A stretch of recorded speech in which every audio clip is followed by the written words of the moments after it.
What's going on, YouTube? This is Aaron here with Day 5 Aquatics, just bringing you another update of my painted turtle tank. This is the tank, the 75-gallon tank sits at my house.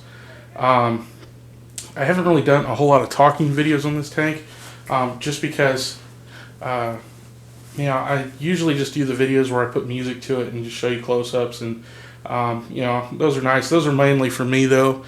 I mean, I probably watch those videos more than anyone else. I know it sounds weird because I can come home and watch my tank, but I don't know. I just like watching the close-ups of the fish swimming and stuff like that. So those videos are more for my benefit. I know a lot of people seem to enjoy the ones where I'm actually talking and explaining things more. I'm going to try and do a few more of those. I know it's been a long time since I've updated this tank.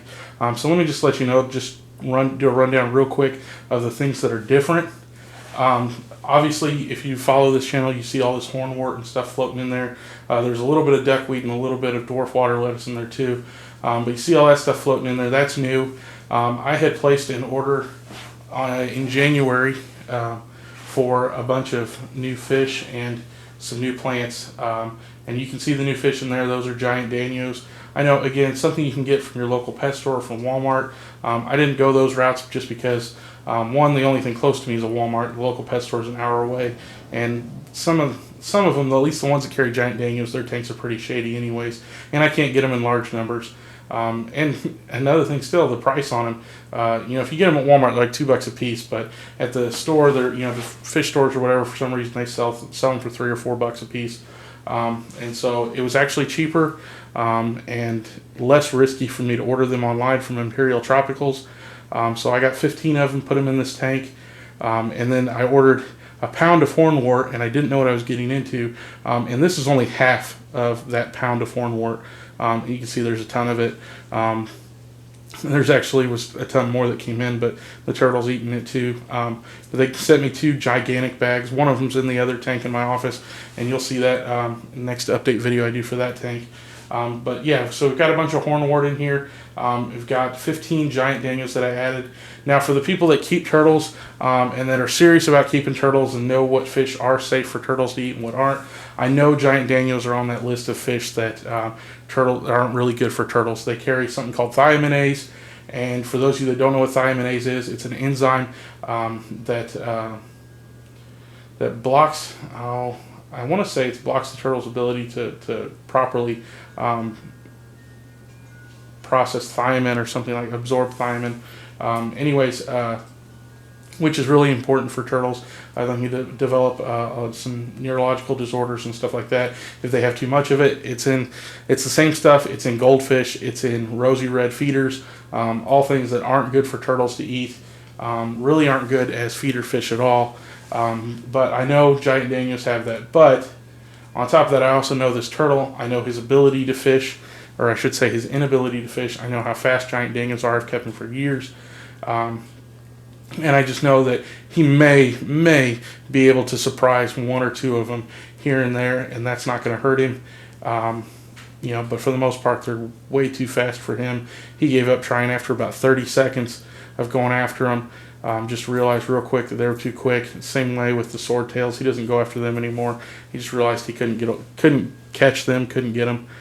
So he stopped going after them. He did get a few swordtails when I first put him in, but anymore he's kind of stopped. He's given up on that. So anyway, so I have the giant danios in there. One thing I did notice, and I'm going to show you that real quick. There. Okay, so if you look right here real closely, you can see I've got several baby swordtails swimming around in this tank. That's something I didn't know was in there before. Once I put the hornwort in, actually, I started to see them. I think they were in there for a while because a couple of them had already had just a little bit of size on them, but I definitely hadn't seen them. They're really good at hiding, but now that I have the hornwort in there, they know that they can quickly get into that, retreat into that. They feel safe. I know they're in there at night because if I turn the lights on, that's where they start coming out of at night.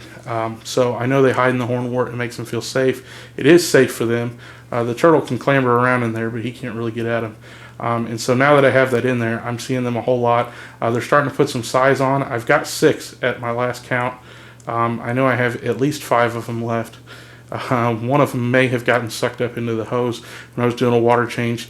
I wasn't paying attention, and I had been trying beforehand to make sure that they were staying away from it, but they seemed pretty curious. And then I noticed some little sliver of something going through the hose and out the door. I'm not sure if it was a fish or not, but it could have been. So I think I've got at least 5 of them in here. Anyways, but they're putting on some good size. They've actually, the turtle has noticed them and then completely ignored them. Like, they've been swimming around him during feeding time, and he's kind of ignored them. So there's a chance that maybe they're going to make it. The giant Danios, they swim around with the giant Danios. They don't seem to care too much about them. So there's a good chance that at least a couple of them will make it, and who knows, maybe slowly over time I'll build up a pretty decent population of swordtails in this tank. So, that'd be kind of cool. I'd be kind of interested in that. I think it'd be kind of neat. But yeah, this tank's doing really good. I've got some DIY lights that I made. I did the pendant lighting thing like Joey did in his video. And I put a couple lights on this with 6500K LED bulbs in it. They're not all that bright, but in fact, one of them burned out. They were pretty cheap bulbs. Yeah, it worked, and I kind of liked it. I'm going to upgrade the bulbs to see how well that works. And if that does work, I'm probably going to add 1 or 2 more of these pendant lights like that, and then build a fixture for them to hang from or something like that. But anyways, that'll be a future video. But yeah, just wanted to update you on how this tank is doing. Yoda's doing good. His shell looks a whole lot better. Here, let me show you that real quick. Yeah, his shell looks a whole lot better. He's doing pretty good. It still looks rough. His shell still looks rough. It's got a lot of that bronze color on it.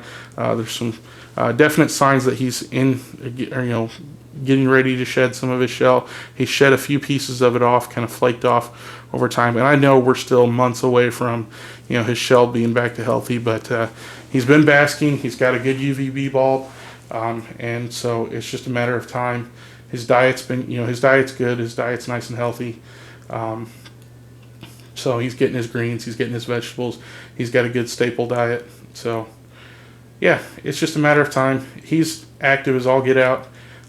Seems to be really enjoying it. He doesn't like coming out of the tank very much. I've taken him out a few times when it was warmer, and he doesn't like that a lot until I set him, unless if I set him outside in the grass. He likes that, but just as far as being handled and stuff like that, he's not a huge fan. But he is definitely a greedy feeder. He does definitely greet you at the tank as long as you're not sticking your hand in the tank. But yeah, if you like keeping fish, you want something that's fun to look at and something that's actually active and exciting and very personable, but at the same time can still stay in the tank. Doesn't need to be let outside to go to the bathroom, that kind of thing. Turtles are the way to go. Painted turtles especially. Very, very personable animals. Very, very fun to watch. Family loves just sitting around looking at him. They love feeding him. Just very interactive. So I have built an above tank basking area. I know this video is getting really long, but I built an above tank basking area for this tank. I'll show it to you guys in a future video, hopefully. If I decide to put it on this tank, I still haven't decided 100% if I actually am going to put it on this tank. I built one for each of the tanks. I'm most definitely going to eventually put it on the tank in my office. That's definitely going to happen. It's just a matter of time. I still need to get some kind of acrylic to build the ramp to do that. But that's definitely going to happen. So just keep a lookout for that video. I'll definitely do a video of that when I get that project done. Yeah, thanks for watching, guys, and yeah, have a great week. We'll see you.